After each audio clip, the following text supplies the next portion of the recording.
While it's hard to believe, 2024 is halfway done. At this mid-year point, it's good to assess how things have been going and to lay out a game plan for the remainder of the year. I'm currently up around 20% this year. I've done 58 trades with 20 winners, 38 losers, and my average gain is 10.4% and my average loss is 3.89%. There are a few things that are important to note when we look at these numbers. First, notice that I'm actually wrong the majority of the time. I'm basically losing on 2 out of every 3 trades that I make, and yet I'm still up for the year. Why is that? It's really simple. I keep my losses extremely small, and I aim to have my winners be around 3 times as large as my losers. While I'm currently not at that point exactly, I'm close enough to be profitable. The lesson here is to stop trying to be right. Instead, worry about risking right.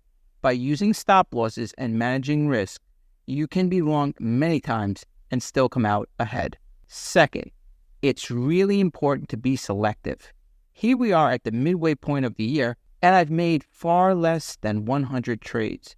Some day traders will actually do more trading in 1 week than I've done in the past 6 months.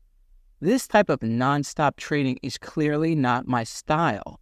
I prefer to be selective. Warren Buffett once remarked that you should act as if you had a punch card and could only make 20 investments in your lifetime.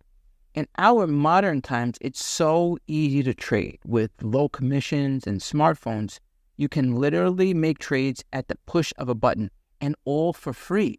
But where does that get most people?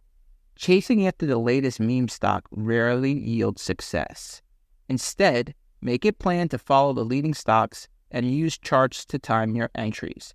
This has been especially important in the last few months as market participation has not been great. When we look at the chart of the NASDAQ 100 or the NASDAQ Composite, it looks like a roaring bull market. However, a quick glance at the advanced decline line shows that most stocks have not participated in this rally.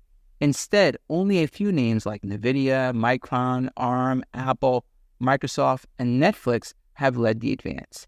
This illustrates why it is so important to be diligent and selective. If you had missed one of these stocks, you'd likely be underperforming this year. Third, when we look at my equity curve, notice how there are times when it flatlines. This is because I'm either in cash or doing extremely light trading. I'm really proud whenever I see a flat line on my equity curve, as it is a clear illustration that I'm being patient and avoiding difficult markets. See, most people need constant action, but I've learned the importance of sitting tight. Those periods of time when my equity curve is flat may not look exciting, but those periods are extremely important, and they are what separate winning traders from losing traders. By being patient, I'm able to keep my account intact and ready for the next strong uptrend. In the past, I'd make money and then give it all back trading through market corrections. Indeed, sometimes less really is more, and a little sitting can make a huge difference in one's return as long as the trader knows when to sit out and when to get busy. So what is my game plan for the second half of 2024? My main goals are, as always, to keep risk management as the core of my trading and also to be patient. I really want to make sure I'm sitting tight, especially if market conditions get ugly. My gut feeling is that we are going to have a sharp correction sometime this year, most likely in the summer into the fall. When we look at a chart of the S&P 500 returns by month, we can see that September is by far the worst month on average, with August and October usually up only 0.5% or so. In addition, I would expect lots of volatility going into the presidential election. This makes sense given the current political climate. However, some volatility prior to the election will most likely lead to a strong uptrending market in the later part of the year into the early part of 2025. This is what happened during the past 2 election cycles.